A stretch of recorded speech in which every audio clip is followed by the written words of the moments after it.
फुरियोसा अपने कबीले के साथ शुष्क रेगिस्तान के बीच हरे भरे नखलिस्तान में रहती है।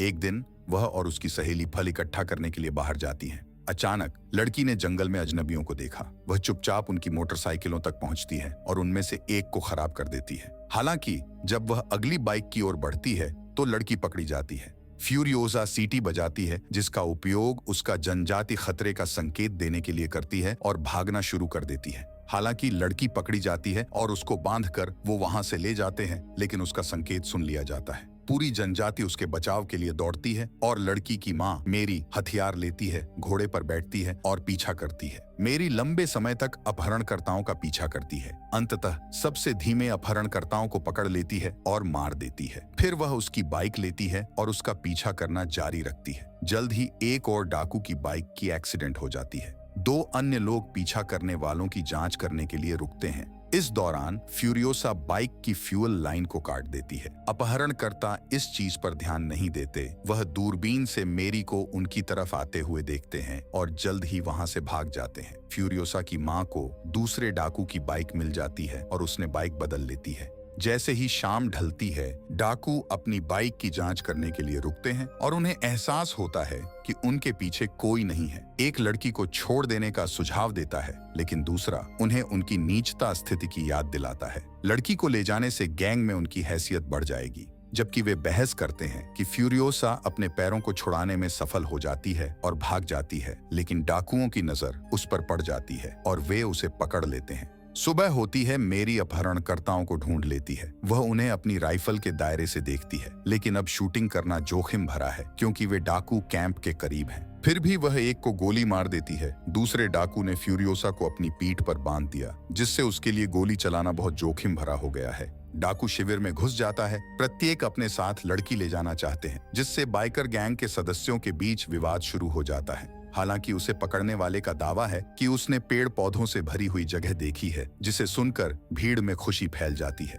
डाकुओं ने लड़की को अपने नेता डिमेंटस के पास ले जाने का फैसला किया। मेरी रास्ते में उनका पीछा करती है। फ्यूरियोसा अपने अपहरणकर्ता को ओएसिस का लोकेशन बताने से रोकने के लिए बाइक से नीचे गिरा देती है। डिमेंटस लड़की को डराने की कोशिश करता है, लेकिन वह चुप रहती है। इसके बाद डाकू चालाकी का सहारा लेता है और उसे अगले दिन घर भेजने का वादा करते हुए उसे नहलाने और खिलाने का आदेश देता है। इस बीच मेरी ने खुद को आखिरी डाकू के कपड़े पहनाया, जिसे उसने गोली मारी थी, और डिमेंटस के शिविर की ओर चली गई। फ्यूरियोसा को एक तंबू में ले जाया जाता है, जहां एक दासी उसे साफ कर रही होती है। अचानक मेरी को हेलमेट में देखकर दासी डर जाती है और अलार्म न बजाने का वादा करते हुए उसे नुकसान न पहुंचाने की विनती करती है। मैरी उसे छोड़ देती है, लेकिन जैसे ही माँ और बेटी निकलती हैं, नौकर डाकुओं के पास भाग जाती है। मेरी और फ्यूरियोसा की बाइक के ट्रैक का तेजी से पीछा किया जाता है। यह महसूस करते हुए कि वे एक साथ भाग नहीं सकते, मेरी अपनी बेटी को दूर जाने का आदेश देती है। एक विदाई उपहार के रूप में वह उसे एक आड़ू का बीज देती है और फ्यूरियोसा से इसे लगाने और ग्रीनलैंड की रक्षा करने का वचन लेती है। फ्यूरियोसा दूर चली जाती है, लेकिन वह रुक जाती है और देखती है कि उसकी माँ डिमेंटस के गैंग से कैसे लड़ती है। मेरी बहादुरी से लड़ती है, लेकिन उन सभी पर विजय प्राप्त नहीं कर पाती और उसे पकड़ लिया जाता है। रोती हुई लड़की उसके पास दौड़ती है और देखती है कि डिमेंटस के लोग उसकी मां को बेरहमी से मार रहे हैं। डिमेंटस वादा करता है कि अगर लड़की ओएसिस का रास्ता दिखाएगी तो वह दोनों को छोड़ देगा, लेकिन फ्यूरियोसा केवल दुख में रोती है। डिमेंटस लड़की को ले जाता है और उसे एक पिंजरे में बंद कर देता है। उसे उन खूनी प्रतियोगिताओं को देखने के लिए मजबूर किया जाता है जिन्हें डिमेंटस आयोजित करना पसंद करता है। वह लड़की को खुश करने की कोशिश करता है और उसे अपना पसंदीदा टेडी बेयर भी देता है। डिमेंटस का इतिहास विशेषज्ञ लड़की को पढ़ना और लिखना सिखाने की पेशकश करता है, ये सुझाव देते हुए कि वह एक इतिहासकार बन सकती है, लेकिन वह अपने हाथ पर रास्ते का टैटू बनवाकर ग्रीनलैंड वापस भागने की योजना बनाती है। एक दिन डिमेंटस और उसकी गैंग प्रचुरता के स्थान की खोज करते हुए एक अजीब योद्धा से सामना करती है, जो दावा करता है कि वह गढ़ से आया है जहां सब कुछ है।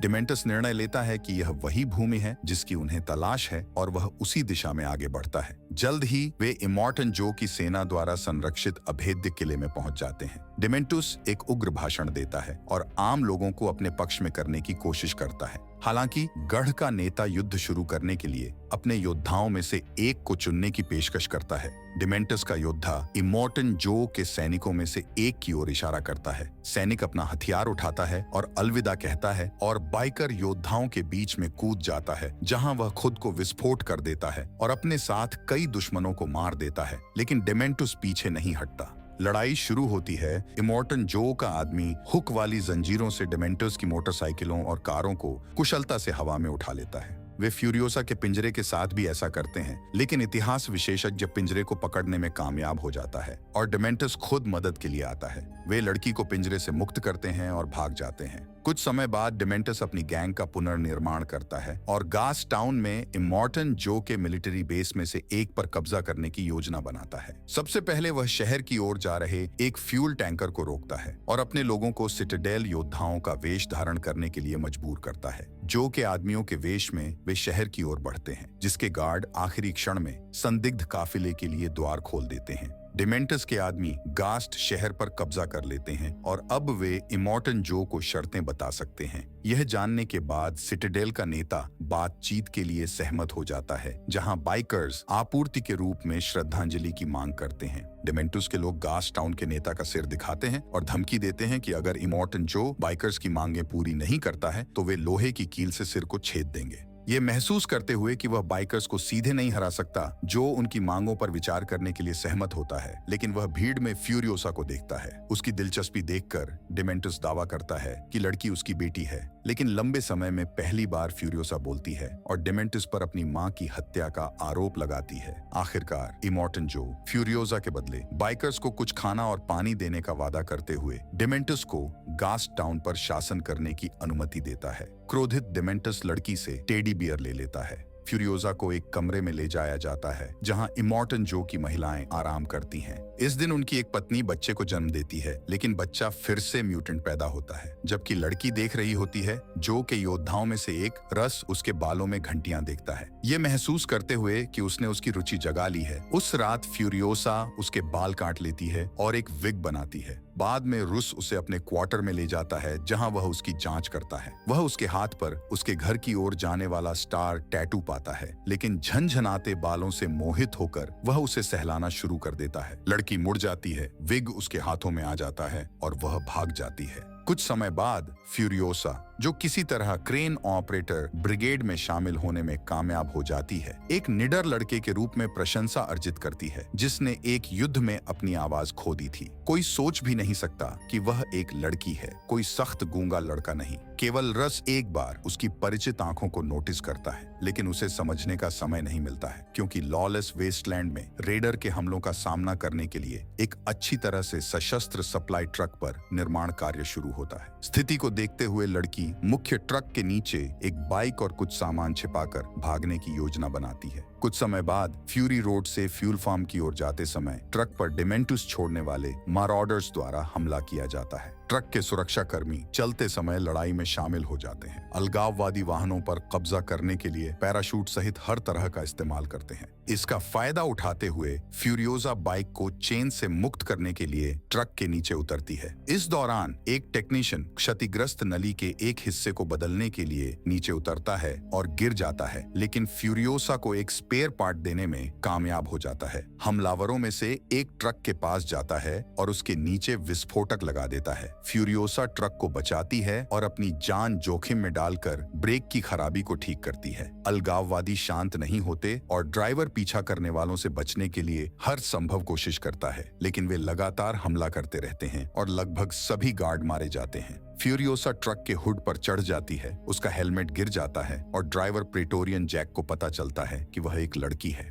फ्यूरियोसा कैब में चढ़ जाती है और जैक के साथ मिलकर वे बचे हुए अलगाववादियों से लड़ते हैं। अंत में सभी मिलिट्री गार्ड मारे जाते हैं और ट्रक में सिर्फ जैक, फ्यूरियोसा और एक म्यूटेंट रह जाता है, जो फ्यूरियोसा के आदेश पर स्पाइक बॉल्स छोड़ता है, जिससे उड़ने वाला वाहन नष्ट हो जाता है, लेकिन खुद मर जाता है। लड़की कैब में वापस आती है और जैक को मारने की कोशिश करती है, लेकिन वह उसे ट्रक से नीचे फेंक देता है और सड़क पर छोड़ देता है। हालांकि बाद में वह वापस आता है और उसकी बहादुरी का सम्मान करते हुए उसके साथ एक नया काफिला बनाने की पेशकश करता है। फ्यूरियोसा जैक की डेप्यूटी बन जाती है और उसे प्रेटोरियन की उपाधि मिलती है। इस बीच डिमेंटस अपनी अक्षमता के कारण गैस्ट टाउन के इंफ्रास्ट्रक्चर को नष्ट कर देता है, जिससे श्रमिकों में असंतोष पैदा होता है। यह महसूस करते हुए कि कोई बेहतर अवसर नहीं आएगा, जैक ने प्रस्ताव रखा कि वे भाग जाएं और फ्यूरियोसा को हर वह चीज मिले जिसकी उसे जरूरत है। हालांकि वे एक और यात्रा करते हैं और अराजकता पाते हैं, जिसे डिमेंटुस विफल रूप से शांत करने की कोशिश करता है। यह महसूस करते हुए कि वह सफल नहीं हो सकता, डिमेंटुस गढ़ में एक परिषद बुलाता है और ट्रक को आपूर्ति को पीछे छोड़ते हुए जाने का आदेश देता है। यह जानने के बाद इमोर्टन जो क्रोधित हो जाता है और फ्यूरियोसा और जैक को मुख्य शहर में हथियार और गोला बारूद इकट्ठा करने का आदेश देता है। उस शाम जैक फ्यूरियोसा से कबूल करता है कि वह उसकी मदद करना चाहता है, क्योंकि उसे अभी भी अपने माता पिता याद हैं। लड़की उसे अपनी बांह पर स्टार मैप दिखाती है और उसके साथ जाने की पेशकश करती है। अपनी आखिरी यात्रा के दौरान जैक क्रू को टैंकर में सभी जरूरी सामान लोड करने का आदेश देता है और फ्यूरियोसा को एस्कॉर्ट वाहन चलाने के लिए कहता है। हालांकि जब ट्रक मुख्य टाउन में पहुंचता है तो उन पर डिमेंटुस के योद्धा ने हमला कर देता है। जैक फ्यूरियोसा को भागने का आदेश देते हुए एक संकेत भेजता है, जबकि वह दुश्मन को दूर ले जाता है। लेकिन बदला से प्रेरित होकर लड़की स्नाइपर राइफल से गोली चलाती है और डिमेंटुस को मारने की कोशिश करती है। उसे देखकर बाइकर लीडर उस पर ग्रेनेड लॉन्चर फायर करता है। जैक सोचता है कि वह मर चुकी है। वह टावर नष्ट कर देता है जहां डिमेंटस छिपा हुआ है। किनारे पर लटके हुए डिमेंटस फ्यूरियोसा को जैक को खाई से बचाते हुए देखता है, जहां ट्रक गिर गया था, और बाइक पर उसके साथ भाग जाता है। यह जोड़ा गेट के बाहर छोड़ी गई अपनी गाड़ी के पास पहुंचता है और चले जाते हैं। जीवित बचा हुआ डिमेंटस पीछा करता है। रास्ते में फ्यूरियोसा जैक को बहुतायत के स्थान का मार्ग बताती है। इस बीच डिमेंटस के आदमी उन्हें पकड़ लेते हैं। जैक राइफल से गोली चलाकर पीछा करने वालों को रोकने की कोशिश करता है, लेकिन उनकी गाड़ी सड़क पर दुर्घटनाग्रस्त होता है। फ्यूरियोसा और जैक को घसीटकर बाहर लाया जाता है।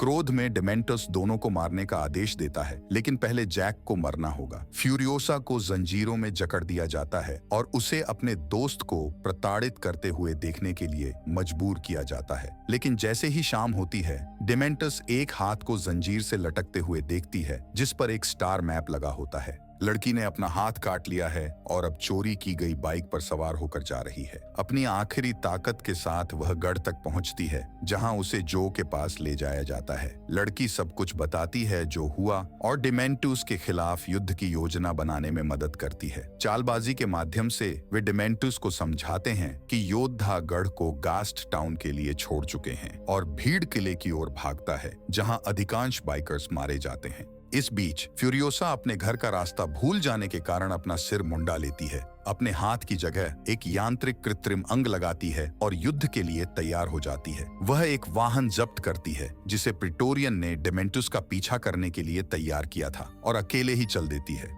इस बीच डिमेंटस और उसके कुछ वफादार अनुयायी भागने की कोशिश करते हैं, लेकिन फ्यूरियोसा रेगिस्तान में उसे पकड़ लेती है। डिमेंटस अपने साथियों को पीछा करने वाले को गिराने के लिए अलग अलग दिशाओं में बिखरने का आदेश देता है, लेकिन लड़की आत्मविश्वास से उसके निशानों का पीछा करती है और एक एक करके उसके आदमी को मार देती है। लंबे समय तक पीछा करने के बाद वह आखिरकार रेगिस्तान में डिमेंटस को पकड़ लेती है। वह उसके सामने झुक जाता है, लेकिन उसका मजाक उड़ाते हुए कहता है कि बदला लेने से वह ठीक नहीं होगी। फ्यूरियोसा उसे जंजीरों में जकड़ देती है और उसे अपनी हत्या की गई मां की याद दिलाती है, लेकिन वह अचानक कबूल करता है कि उसकी पत्नी और बच्चों की हत्या के बाद वह ऐसा हो गया था। वह उसे याद दिलाता है कि उसके कितने भी दुख उसके प्रियजनों को वापस नहीं ला सकते और उसकी दर्द सहने की क्षमता बहुत अधिक है। फ्यूरियोसा उसे मारती है, लेकिन जल्द ही उसे पता चलता है कि वह सही है। बदला लेने से दर्द कम नहीं होता। जब डिमेंटस बेहोश हो जाता है तो वह उसका टेडी बियर ले लेती है और वह आखिरकार उसे पहचान लेता है और प्रस्ताव रखता है कि वे बंजर भूमि को जीतने के लिए सेना में शामिल हो सकती है, लेकिन लड़की खिलौना फेंक देती है। एक वॉइस ओवर बताता है कि फ्यूरियोसा ने डिमेंटस को गढ़ में कैद कर लिया था और उसकी जीवित शरीर को अपनी मां के दी गई बीजों से आड़ू का पेड़ उगाने के लिए खाद के रूप में इस्तेमाल किया था। बाद में उसे एक नए ट्रक की कमांड मिलती है, जिसमें मॉर्टन जो की 5 पत्नियां छिपी हुई हैं, जो उससे बचना चाहती हैं। नई मैड मैक्स मूवी रोष और बदले की प्यास से भरी है। इसमें कठोर और अप्रिय दृश्यों की अधिकता है, लेकिन इसमें दर्शन और उम्मीद भी है कि सबसे असहनीय परिस्थितियों और सबसे कठिन परीक्षणों में भी व्यक्ति इंसान बना रहा।